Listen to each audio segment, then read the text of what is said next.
दोस्तों 2 सितंबर 2023 इसरो ने ट्विटर पर ट्वीट किया और ये अनाउंस किया कि प्रज्ञान रोवर ने अपने सारे असाइनमेंट्स को कंप्लीट कर लिया है और क्योंकि लूनार नाइट का समय आ रहा है इसलिए विक्रम लैंडर और रोवर को 3 सितंबर के दिन स्लीप मोड पर डालने के लिए सेट कर दिया गया, यानी कि उन्हें सुला दिया गया। अब जैसा कि हम सभी जानते हैं कि कुछ लिमिटेशंस की वजह से हमारा चंद्रयान 3 सिर्फ तभी काम कर सकता है जब उस पर सूर्य की किरणें पड़ रही हो, और क्योंकि चांद के दक्षिणी इलाके में वो हिस्सा जहाँ इस वक्त चंद्रयान 3 मौजूद है वहाँ पर लूनार डे के बाद लूनार नाइट में सूर्य की रोशनी बिल्कुल नहीं पड़ती। ऐसे में बिना सनलाइट के दोनों इक्विपमेंट्स का फंक्शन करना नामुमकिन हो जाता है और इसलिए प्रज्ञान और विक्रम दोनों को स्लीप मोड में डाल दिया गया, जहां ये आने वाले 14 दिनों तक इनएक्टिव रहेंगे। इनएक्टिव रहने का ये मतलब नहीं है कि ये मिशन यहीं पर खत्म हो गया। हमारा चंद्रयान भी अगर आज स्लीप मोड में है तो इसका मतलब ये नहीं है कि उसे वापस से एक्टिव नहीं किया जा सकता। इस ऑपरेशन को रिएक्टिवेट करने का हाल ही में अटेम्प्ट किया गया है और इसका रिजल्ट क्या निकला, आखिर वो कौन सा एक इक्विपमेंट है जिसके ना इंस्टॉल होने की वजह से चंद्रयान 3 का रिएक्टिवेशन फेल हो सकता है। तो चलिए जानते हैं आज की इस वीडियो में। तो हेलो दोस्तों, मेरा नाम है आलोक और चलिए शुरू करते हैं आज के इस न्यू एपिसोड को।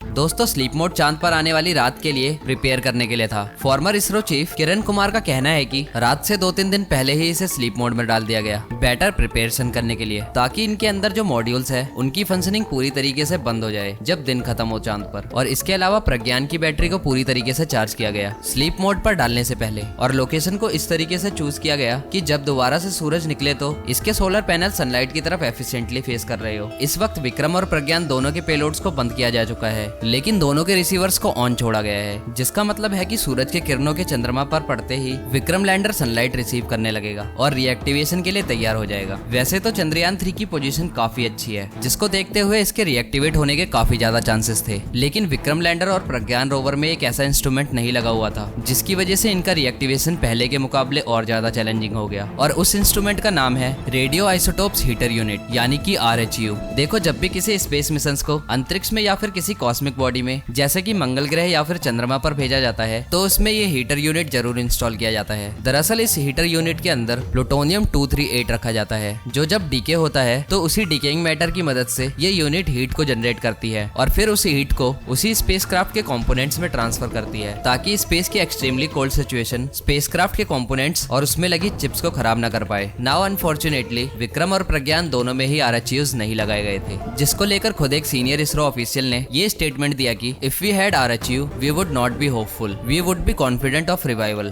यानी कि अगर विक्रम और प्रज्ञान में ये हीटर यूनिट इंस्टॉल होते तो वो चंद्रयान के रिएक्टिवेशन को लेकर होपफुल ना होते, बल्कि कॉन्फिडेंट रहते कि चंद्रयान रिवाइव होकर ही रहेगा। लेकिन इतना क्रूशियल इंस्ट्रूमेंट इतने बड़े स्पेस मिशन में क्यों नहीं डाला गया, इसका जवाब तो सिर्फ इसरो के ऑफिशियल ही जान सकते हैं। अब यहाँ पर बहुत से लोग ये सोच रहे होंगे कि देखो, थ्योरी में तो बहुत सी चीजें पॉसिबल होती है, पर क्या कभी प्रैक्टिकली कोई स्पेसक्राफ्ट लूनार सरफेस पर रिवाइव किया गया है? तो दोस्तों, आपकी जानकारी के लिए बता दूं कि हाँ, ऐसा किया जा चुका है और इस रिवाइवल को अचीव करने वाला देश और कोई नहीं बल्कि चांद पर अपने पैर पसार चुका चाइना है। साल 2019 में जब चाइना ने अपना चैंगी 4 और U22 rover far side of moon पर भेजा था तो इन दोनों स्पेसक्राफ्ट का भी लूनार डे खत्म होने के बाद लूनार नाइट के दौरान इनएक्टिव हो गए थे। मगर जब वापस से चंद्रमा पर लूनार डे शुरू हुआ था तब चीन ने भी इन दोनों को रिवाइव करने का अटेम्प्ट किया था और उस अटेम्प्ट में चीन एक नहीं, दो नहीं, बल्कि 3 बार सक्सेसफुल हुआ था। यानी कि इन शॉर्ट चीन एक ही मिशन के टाइम स्पेन में अपने स्पेसक्राफ्ट को लगातार 3 बार इनएक्टिव करने के बाद रीएक्टिव कर चुका था, जो प्रूव करता है कि अगर अच्छे कंपोनेंट्स हो और थोड़ा सा लक का साथ मिल जाए तो चांद पर एक स्पेसक्राफ्ट भेजकर लूनार स्टडी को कितने लंबे समय तक कंटिन्यू रखा जा सकता है। अभी 22 सितंबर 2023 से इसरो के साइंटिस्ट भी चंद्रयान 3 को रिवाइव करने की भरपूर कोशिश कर रहे हैं, जिसके थ्रू वो विक्रम लैंडर और प्रज्ञान रोवर दोनों को वापस से रिएक्टिवेट करने का अटेम्प्ट कर रहे थे। बट अनफॉर्चुनेटली कई दिन तक प्रयास करने के बावजूद दोनों इंस्ट्रूमेंट ने रिएक्टिवेशन कॉल को रिस्पॉन्ड नहीं किया, जिससे हम ये मान सकते हैं कि मोस्ट प्रोबेबली चंद्रयान 3 मिशन इसी फेल्ड अटेम्प्ट के साथ अपनी फंक्शनिंग खत्म करता है। अब भले ही चंद्रयान 3 रिएक्टिवेट ना हुआ हो, मगर इस दुख में हमें इस बात को नहीं भूलना चाहिए कि इस मिशन ने भारत को कितना गर्व करने का मौका दिया है और भारत का कद वैश्विक स्तर पर बढ़ाया है। दोस्तों, हमेशा आगे बढ़ने के माइंडसेट के साथ इसरो चंद्रयान 4 पर भी काम करना शुरू कर चुका है। बाकी आपको स्पेस से जुड़े किसी और टॉपिक पर वीडियो चाहिए तो नीचे कॉमेंट करके जरूर बताना। दोस्तों, मुझे उम्मीद है कि इस वीडियो से आपने कुछ नया जरूर सीखा होगा, और अगर सीखा तो वीडियो को लाइक करने के साथ साथ चैनल को सब्सक्राइब करना ना भूले। मैं मिलता हूँ आपको अपनी नेक्स्ट वीडियो के साथ, तब तक के लिए बाय, जय हिंद।